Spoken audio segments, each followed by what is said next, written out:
I'll never forget what my mother said that night. Not because it was cruel, though it was.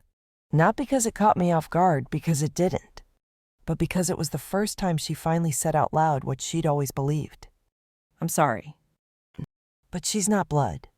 She's not really one of us. I didn't scream. I didn't cry. I simply said, "You need to leave. Right now."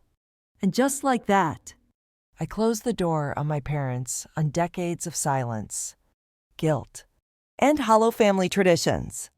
But they had no idea that this time, I wasn't bluffing. They thought I'd eventually cave like I always had. They didn't know the truth. This time, I chose my daughter, and I would do it again. Every single. Hi, my name is Lauren Mitchell. I'm 41 years old. I'm a high school art teacher, wife to the most patient man alive, and mother to a fiercely brilliant teenage girl named Sophie.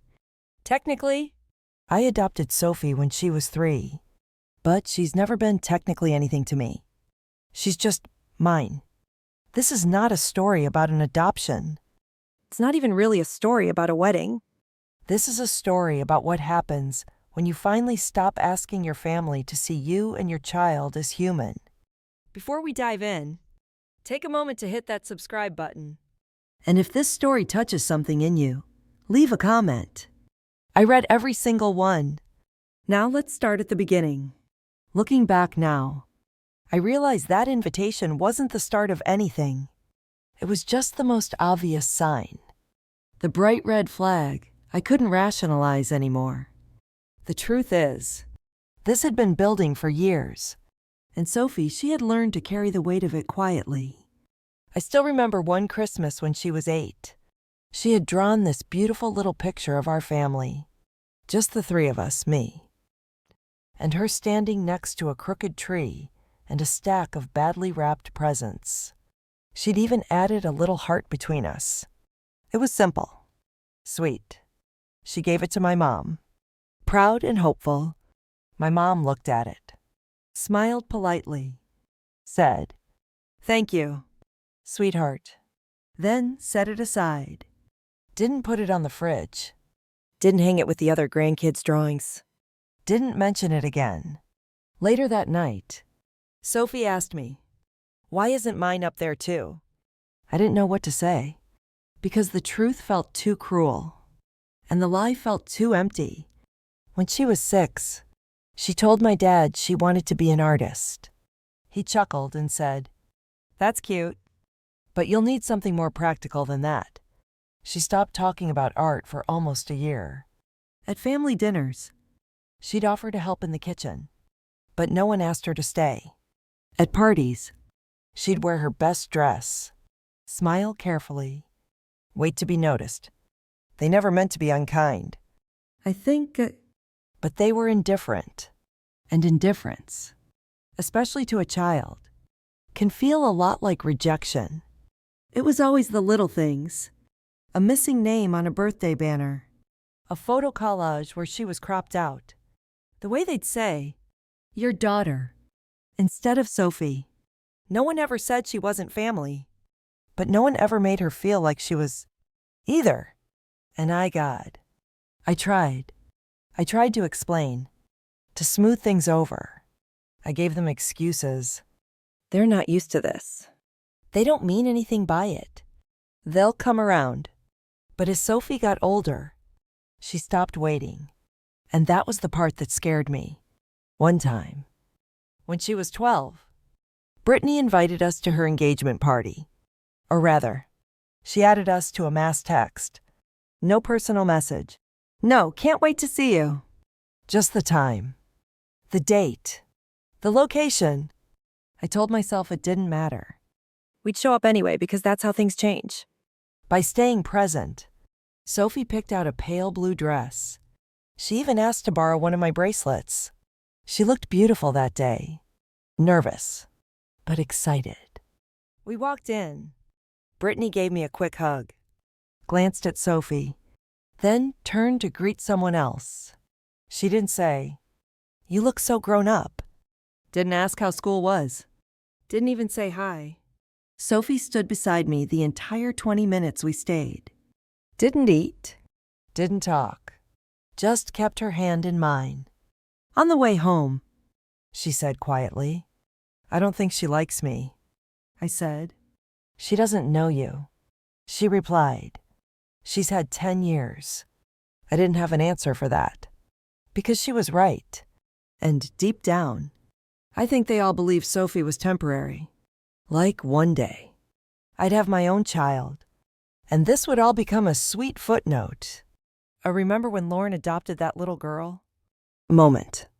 They never said it out loud. They didn't need to. Their behavior was enough. For Sophie's 16th birthday, she asked for something specific. She didn't want a big party. Didn't care about DJs or decorations. She wanted to rent the community center for an afternoon. Hang her paintings like an art show. Serve cupcakes. Invite the people who mattered to her friends. A few teachers. Us? She made the invitations herself. Even wrote little notes on each one. Vanessa never responded. Brittany texted a sorry. Can't make it.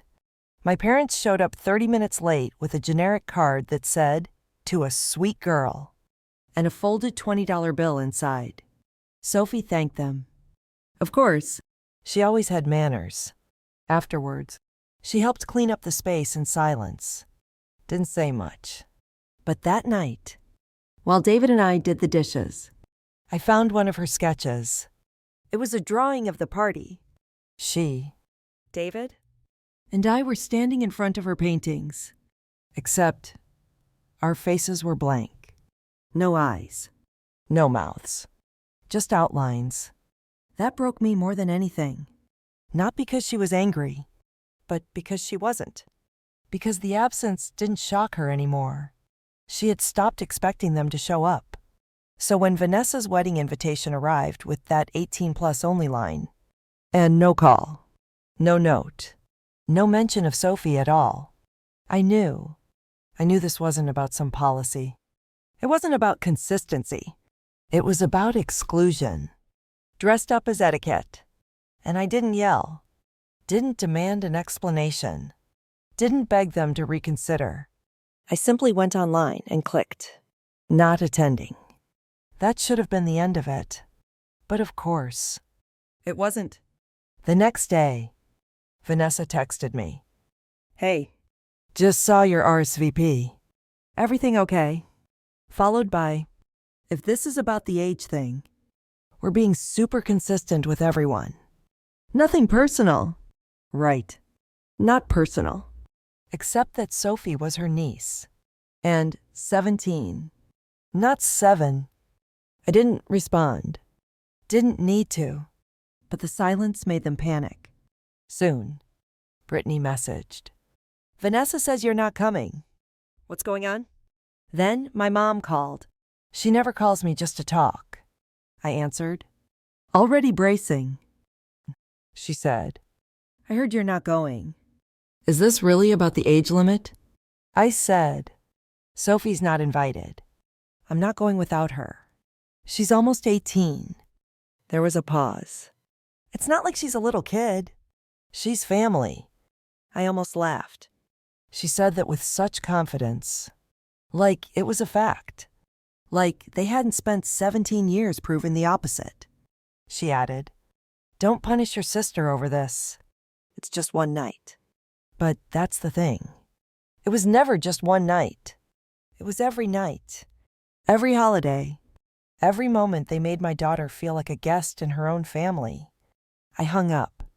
And that's when the group chat lit up. The guilt. The gaslighting. The pointed little jabs. "Can't believe you're making such a big deal over one rule. You always have to cause drama. This isn't about Sophie. You're making it about her." My mom sent a long message about forgiveness and family unity. About sacrifices and being stuck in the middle. I didn't reply. Sophie deleted the dress photos from her phone. She stopped asking about the wedding. Stopped talking about it altogether. She didn't cry. And that, more than anything, broke my heart. Because she wasn't surprised.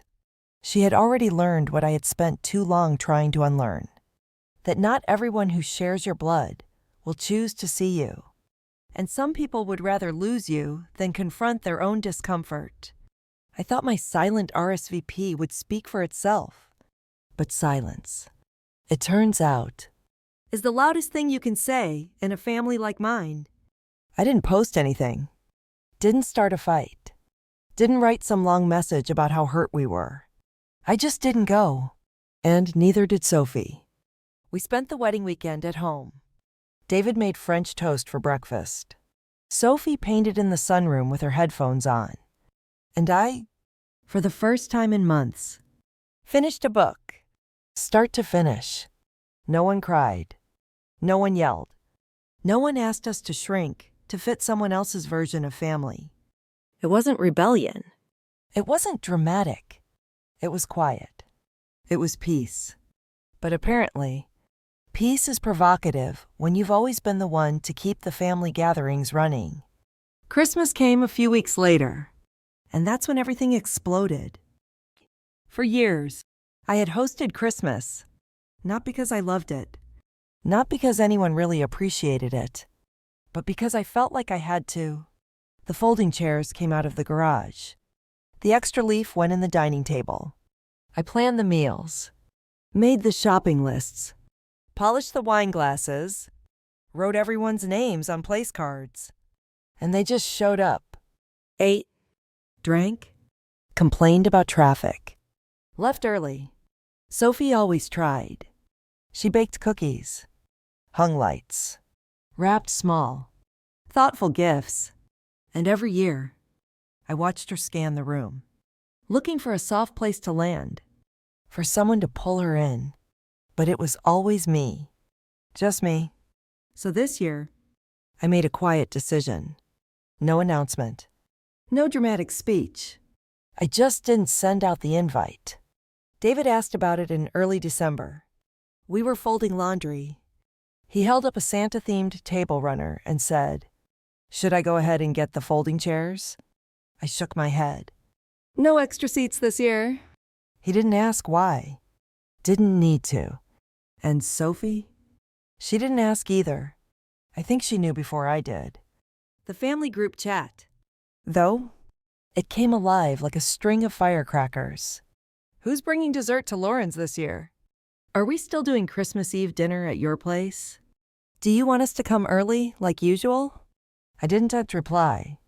Just let the messages pile up. At first, the tone was casual. Then, impatient. Then, accusatory. Brittany wrote, "Are we doing Christmas or not? Let me know what I should bring." Vanessa jumped in. "We'll be 5 again. Let me know if Sophie wants anything specific, if she's even going to be there this time." That line, if she's even going to be there this time, as if Sophie was the issue, as if she was the one who caused the fracture, as if she hadn't spent years trying to earn their warmth. And for the first time, I didn't defend myself. I didn't explain. I just stayed quiet. Then came the phone calls. My mom. Then my dad. Then Brittany. Then Vanessa again. No one left a voicemail except my dad. And I still remember the sound of his voice. Tired. Pressured. Like someone had asked him to be the peacemaker. "We just want to know what's going on. Your mother's upset. It's not too late to do the right thing." The right thing. Open my door to people who excluded my daughter. Serve dinner to people who couldn't even look her in the eye. I used to think hosting meant holding the family together. Now I see it clearly. I was just the glue stick. Convenient. Disposable. Only noticed when I stopped sticking. So we didn't host anyone that year. Instead, we stayed in. David made lasagna in pajamas. Sophie baked sugar cookies with shapes so soft they barely held together. We watched old movies. Opened presents early. Laughed more than we had in months. There was no fake laughter. No awkward silence when Sophie entered the room. No pointed comments disguised as jokes. Just us. And that's when the texts turned sharp. December 26th. Vanessa, I just think it's sad. We've all tried to welcome Sophie, but Lauren makes it impossible to connect with her. Brittany, if you cut off family every time there's a disagreement, you'll end up with no one. My dad chimed in. The way you're handling this is cruel. I'm sorry. But it is. Then came a photo from my mom. The Christmas tree. The caption read, "It wasn't the same without you." Sophie would have loved her gifts. But they weren't gifts for Sophie. They were guilt-wrapped invitations to perform gratitude, to come back and play nice, to pretend none of it ever happened. A few days later, we got a card in the mail. No return address. But I knew the handwriting. Inside, my mom had written, "I wish you'd think about the example you're setting. Sophie will see how easily you shut people out." That sentence echoed in my mind. Because yes, Sophie would see. And that's exactly what I wanted her to see. Not that love is disposable, but that love, real love, does not require you to be silent, does not ask you to accept crumbs and call it kindness, does not say, "Be smaller so we don't feel guilty." I wanted her to learn that you don't have to keep bleeding to keep others comfortable. Sophie never asked about the messages. She's not the type to push. She just watches, absorbs, still trying to figure out which parts of the world are safe. One night, she was curled up on the couch, blanket over her legs, sketchbook in her lap. She paused, pencil in midair, and asked, "If I wasn't adopted, do you think they'd like me more?" That question hit like a freight train. I sat beside her, took a breath. "Sweetheart," I said, "they'd probably pretend better. But this, how they treat people who aren't like them, that was never about you." She looked at me with those same serious eyes she had at 3 years old and said, "I don't think I want them to like me anymore." That moment right there, that was when I stopped waiting for an apology, stopped hoping for a reckoning, stopped thinking maybe one day they'd see the light. Because Sophie had found her clarity, and I would not let anyone take that from her again. It happened on a Thursday. Cold, overcast. I'd just gotten home from school, still wearing my coat. David was working late. Sophie was upstairs putting together a portfolio for her college applications. I remember thinking how normal the day had felt peaceful. Even until the doorbell rang. I wasn't expecting anyone. I opened the door, and there they were. My parents, standing on my porch like it was 2007 again. Like everything was fine. My mother held a plastic Tupperware container. Oatmeal cookies. Her specialty. Soft in the middle, burnt just slightly around the edges. The kind she used to make when I was little and had scraped my knees or lost a spelling bee. She said, smiling like we were characters in some cheerful holiday movie. "We thought we'd stop by." I didn't say anything right away. I just looked at the container in her hands like it might be ticking. My dad shifted beside her. "Can we come in? Just for a minute?" "No," I said. There was a pause. Not long, but heavy. My mom recovered quickly, dialing up the warmth in her voice. "We just wanted to talk. Things got a little heated, but we're still your family." She offered the cookies, like a peace treaty. I didn't take them. Her smile started to shake a little. "You don't have to be like this," she said, tone tightening.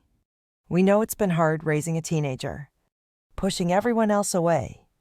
We tried to be patient," my dad added, stepping in. "We gave you space, but this is going too far." And then the line came, the one I think she'd always wanted to say. Maybe she even thought it would help me, ground me. She said it softly, gently, like she was doing me a favor. "I'm sorry, Lauren, but Sophie's not blood. She's not really one of us." I didn't flinch. I'd been bracing for it for years. Still, something cracked open inside me like a window left too long in the wind. I stepped back. You need to leave. Right now. My dad looked stunned. Like he couldn't believe I was actually saying no. Like I was breaking some sacred contract between daughter and parent. He said, half pleading, "Don't do this. You're going to regret it." I shook my head. You don't get to come here with cookies and pity and act like this is kindness. You don't get to insult my daughter to my face and then ask why I'm not inviting you in. My mom's voice cracked. When she leaves you, when she forgets you, you'll see. Our door will still be open. You'll come back. You'll realize we were right. I didn't say anything. I didn't scream. Didn't sob. Didn't explain. I just closed the door, locked it, and leaned against it until I couldn't hear their footsteps anymore. I didn't tell Sophie that night. I didn't want to hand her their poison. Didn't want her to carry that ugliness in her chest. But I've never lied to her. Not about anything that matters. So the next morning, over coffee and oatmeal, I told her. She sat very still, fingers wrapped around her mug. I explained what they said, that she wasn't really part of the family, that one day I'd come crawling back. Her jaw tensed, hands clenching in her lap. But she didn't cry. She just said one thing. They really think I'll leave you. I met her eyes. No, I said. They hope you will. So I'll have to see them again. She didn't say anything for a long time.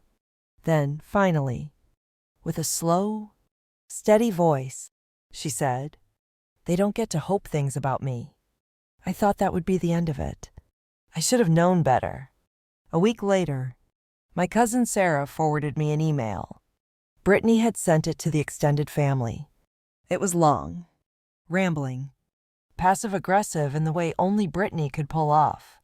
She claimed I had abandoned the family for a manipulative teenage girl, implied Sophie had created a wedge between us, said our relationship was unhealthy, that I had become obsessed with protecting her from things that weren't real. It was ugly. And worse, it worked. Aunt Linda sent me a text. "Hey, is everything okay over there?" Uncle John reached out to David. Should we be worried about Lauren? And then, the final blow. My second cousin Chloe left a comment on one of Sophie's art posts. The post had a painting of a mother and daughter, backlit by warm colors. Chloe wrote, "You're lucky. Sophie, don't forget who gave you a home." Sophie saw it. I saw her see it. She didn't reply, just turned off her phone. That was the last straw. I didn't go on a rant. Didn't fight fire with fire. Instead, I opened a folder on my desktop, the one I'd quietly filled over the years. Photos, screenshots, unanswered texts, crushed drawings, missed birthdays, tiny insults that had added up like grains of sand until we were buried in them. I compiled it all like a case file. Not bitter, not emotional, just facts. Then I wrote a letter. No theatrics, no name-calling, just the truth. And I sent it to the entire extended family. Subject line: for those who want the full story. I didn't ask for sides, didn't demand apologies. Just gave them what they needed to understand. Some responded, some didn't. A few quietly unfriended Brittany. Others refused to believe any of it. But none of that mattered. I didn't do it for them. I did it for Sophie, so she would never doubt what happened, so she would never question if she mattered, so she would never again ask, "Do you think they'd like me more if I were blood?" Once I sent the letter, something in me settled. Not with joy, not with relief, but with certainty. There was no going back now. I had laid everything out. All the years of passive-aggressive digs, exclusions, corrections that never came. The photos Sophie wasn't in. The birthdays she wasn't called for. The drawings that disappeared. I didn't send it to shame anyone. I sent it so I'd never have to explain again. So no one could say they didn't know. I gave them the chance to understand, really understand. And whatever they did with that was on them. Some never replied. Some sent curt one-liners. Appreciate the context. Didn't realize it was this deep. Hope things get better. A few relatives messaged apologies. Quiet and real. Others, they doubled down. Silence. Distance. Or worse, subtweets and whispers through mutual friends. But the most important thing that happened next, I blocked every single person who tried to debate it with me. Every relative who wrote, maybe if you just sat down and talked it out. I think everyone meant well. This feels extreme. Can't we move past it? For Sophie's sake, move past it. As if Sophie's dignity was some inconvenient bump in the road. As if asking not to be invisible was a disruption. No. We weren't moving past it. We were moving forward without them. At first, the quiet felt strange. Years of buzzing group chats, forwarded memes, holiday planning threads, all gone. But with that silence came clarity. I no longer had to brace myself for comments like, "She's such an intense kid. She doesn't really blend with the other cousins. You're a little too attached to her. Don't you think?" I no longer had to decode every message. Read between every line. No more pre-planned seating charts to manage landmines. No more explaining Sophie's silences or her love for solitude. No more defending her art, her boundaries, her joy. She could just be, and I could just be her mom. Not her translator, not her buffer, just her safe place. But of course, silence doesn't last forever. New Year's came.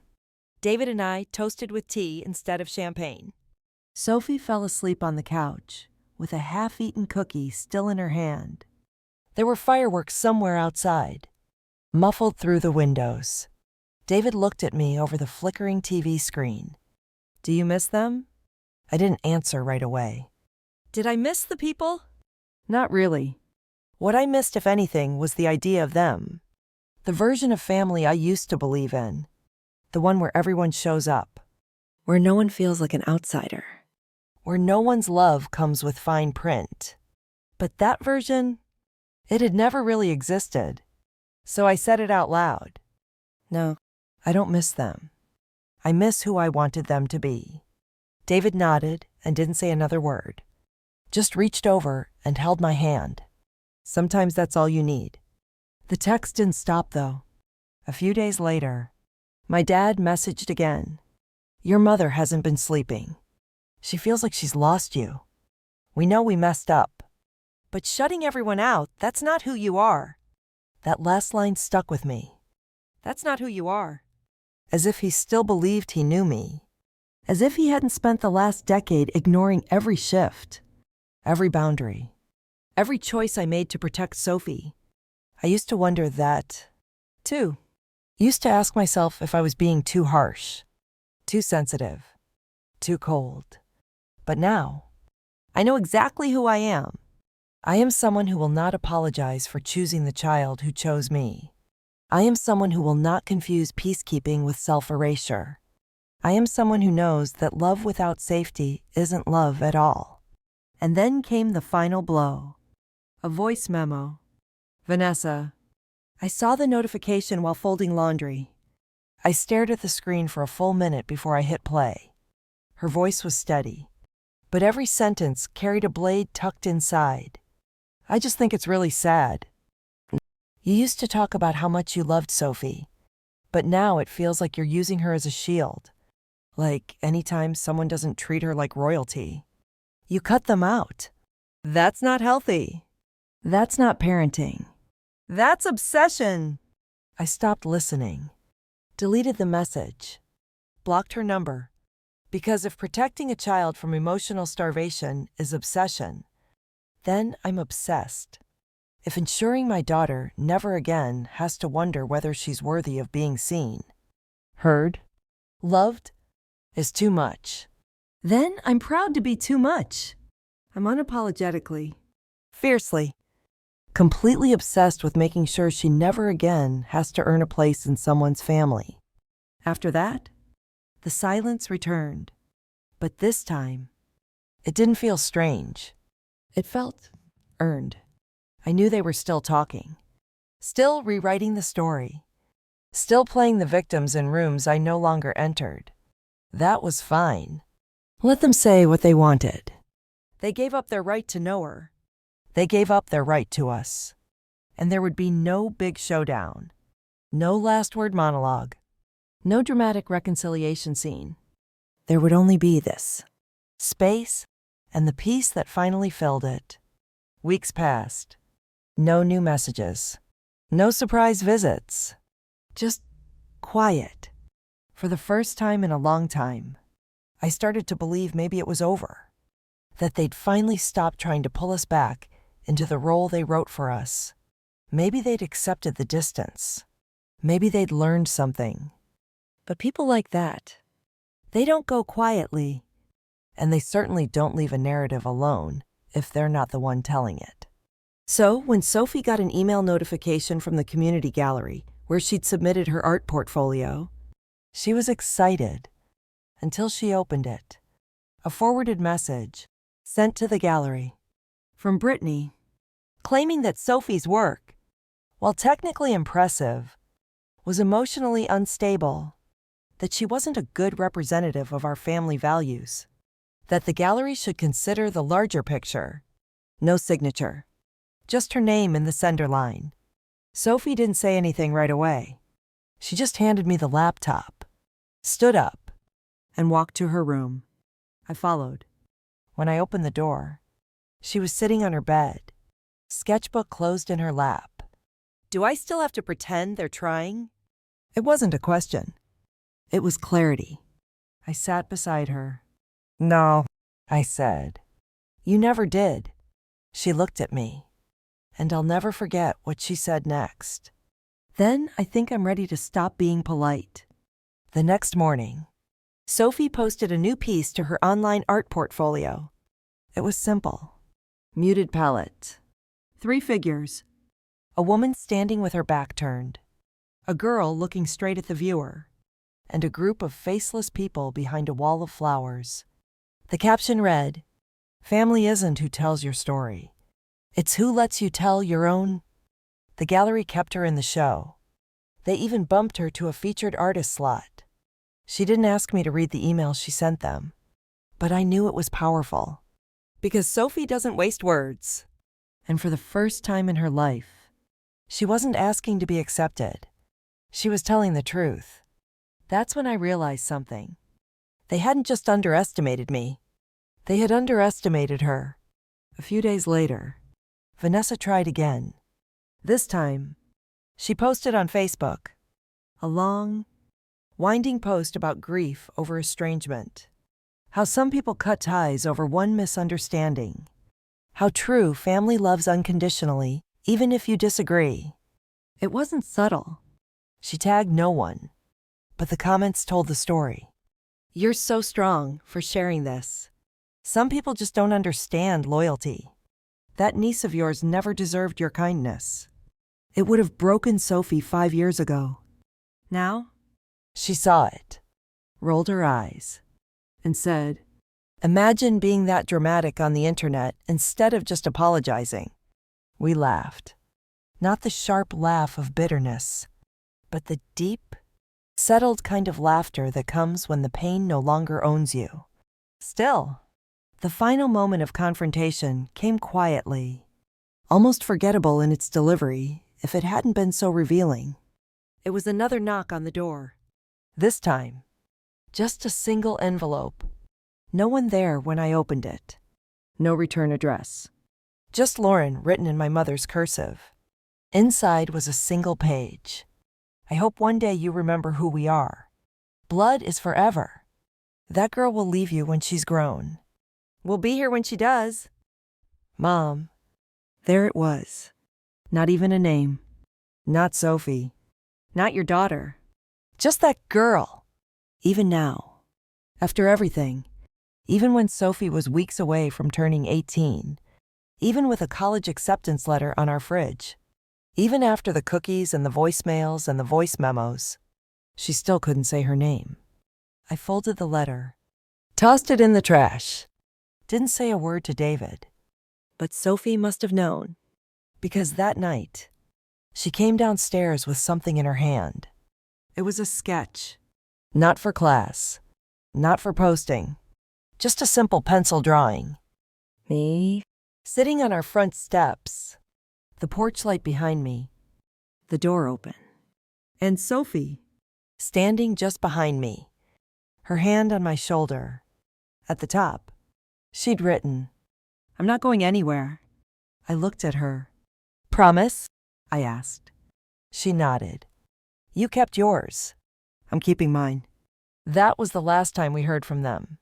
No birthday calls when Sophie turned 18. No graduation invite requests. No messages when she posted about getting into her dream art program in California. Just silence. Exactly what we asked for. Exactly what we needed. And for the first time in a long time, I felt something close to healing. Not forgiveness. Not forgetting. Just the freedom that comes from closing a chapter and never needing to reread it. Sophie still calls me every night from her dorm. Not because she has to. Because she wants to. She sends pictures of her latest sketches. Tells me about the professor who called her work haunting in the best way. Asks if I've tried the lasagna recipe she left behind. And every time I hear her voice, I think, this is what real family sounds like. No games. No guilt. No conditions. Just love. Chosen. Built. Protected. Sometimes, I still think about that moment on the porch. My mom, standing there with a container of oatmeal cookies. The same kind she used to bake when I lost a tooth or bombed a test. The kind that were supposed to say, "Everything's okay," without anyone having to say it out loud. But cookies can't fix what you refuse to acknowledge. And apologies that come wrapped in sugar and silence aren't really apologies at all. I remember staring at that container, wondering if I should take it. Wondering, for a split second, if maybe it would be easier. If I could just pretend. Again. Just open the door and let it all go. But then I heard Sophie's voice in my mind. That question she asked me on the couch. All those months ago. If I wasn't adopted, do you think they'd like me more? That's what kept my hand on the door. That's what made my voice steady. That's what made me say no when everything in my upbringing told me to say, "Come in." Because the truth is, I've spent my whole life swallowing the sharp edges of other people's comfort. I've been the glue, the host, the helper, the one who smoothed things over while bleeding underneath. But motherhood, real motherhood, doesn't ask you to keep quiet. It demands you speak up, especially when the person you're protecting is too hurt, too young, or too exhausted to do it themselves. That's who I became the day Sophie chose me. And that's who I chose to be every day after. People say, you can't choose your family. I disagree. You can't choose who raises you, but you can choose who gets to stay. You can choose who earns a seat at your table, who gets to speak your name with love instead of obligation. I chose Sophie over blood, over tradition, over guilt, over silence. And I would choose her again. 10 times out of 10. Because love isn't some automatic contract tied to genetics or matching last names. It's a daily decision to show up, to listen, to protect, to believe someone when they say, "This hurts." I know they still talk. I know somewhere out there. I'm the difficult daughter, the cold one, the dramatic one.